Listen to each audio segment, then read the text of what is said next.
Hello, আসসালামু আলাইকুম everyone. কেমন আছেন সবাই? আশা করি ইনশাআল্লাহ সবাই খুব ভালো আছেন।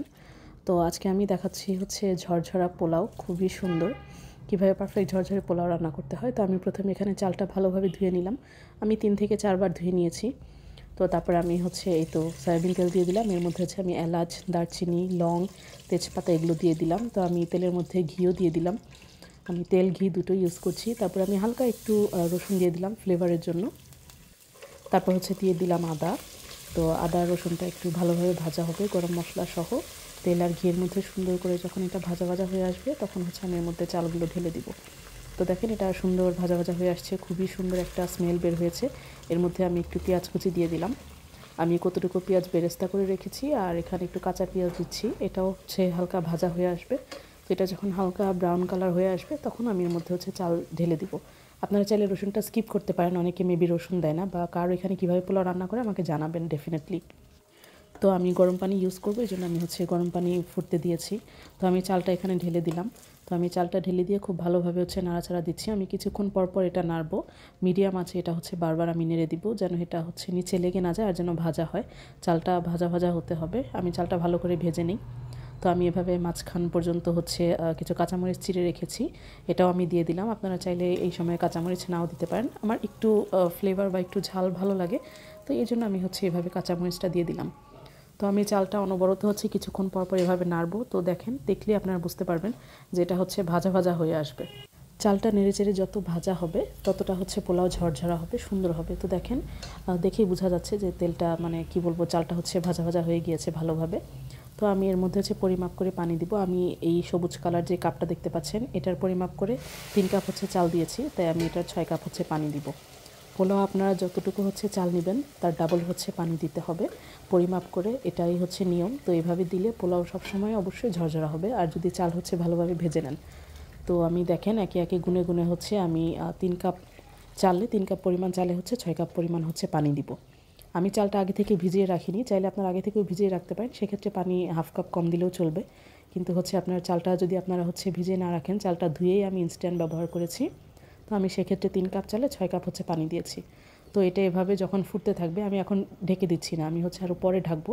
পানিটা যখন 80% কমে আসবে, 70% থেকে 80%, তখন হচ্ছে আমি এটা লবণ দিয়ে ঢেকে দিব।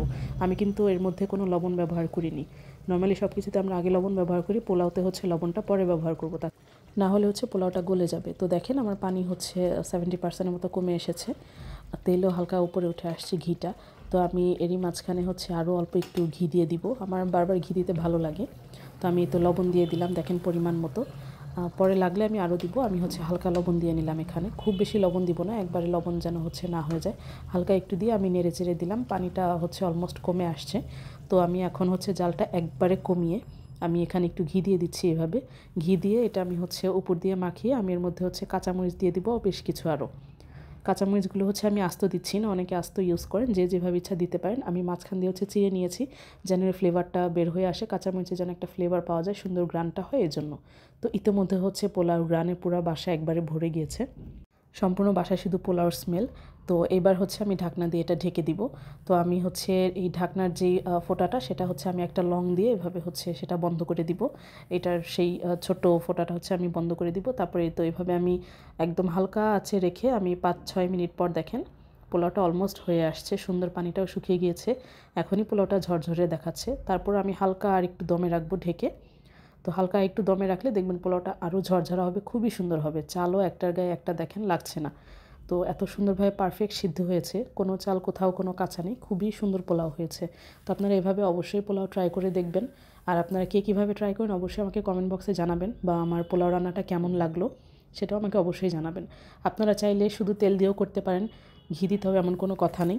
তো তারপর আমি যে বেরেস্তা করে রেখেছিলাম সেটা দিয়ে দিলাম, সুন্দর আমি বেরেস্তা দিয়ে ডেকোরেশন করে নিব। তারপর দিয়ে দিব হচ্ছে হালকা গাজর কুচি, এটা শুধু সৌন্দর্যের জন্য, এটা খাবারের টেস্টের কোনো এফেক্ট পড়ে না আর কি। তো দেখেন খুবই সুন্দর লাগছে, লাল কালার গাজর, সাদা কালার পোলাও, তারপরে হচ্ছে ব্রাউন কালার বেরেস্তা। আমার তো মনে হচ্ছিল আমি সবুজ কিছুও দিয়ে দিই যেন দেখতে আরও সুন্দর কালারফুল লাগে, আমার সব কিছু কালারফুল খুব পছন্দ, খুবই ভালো লাগে। তো এই তো আমি পোলাও হচ্ছে বেড়ে নিচ্ছি, দেখেন খুব সুন্দর একদম ঝরঝরে পোলাও হয়েছে। তো এইভাবে খেতে খুবই মজা লাগে। আর এই পোলাওয়ের সাথে আজকে মুরগি মাংস ছিল, আজকে গরু করিনি। তো মুরগি মাংস ছিল, খুবই সুন্দর করে আমি ভুনা করে নিয়েছি। মুরগি মাংসর ফুল রেসিপিটা আমি এর আগেও আপনাদের সাথে শেয়ার করেছি, তো এই জন্য আজকে হচ্ছে ফুল রেসিপিটা শেয়ার করিনি, জাস্ট আমি ভুনা করেছি এই হালকা, এতটুকুই হচ্ছে আপনাদের সাথে শেয়ার করলাম। তো অবশ্যই সবসময় আমার পাশে থাকবেন, আমার ভিডিওগুলো হচ্ছে ফুল দেখবেন সবসময়, আর অবশ্যই আমাকে ফিডব্যাক দিবেন, ভালো হলে ভালো বলবেন, আর যদি কোনো ভুল থাকে সেটাও আমাকে ডেফিনেটলি ধরিয়ে দিবেন। আমি আপনাদের কাছ থেকেও শিখতে চাই আর জানতে চাই কোন এলাকার মানুষ কীভাবে রান্না করে। তো এই তো হয়ে গেল আমার মুরগির মাংস ভুনা আর সুস্বাদু ঝরঝরে হচ্ছে পোলাও। তো আজকে এ পর্যন্তই, আল্লাহ হাফেজ।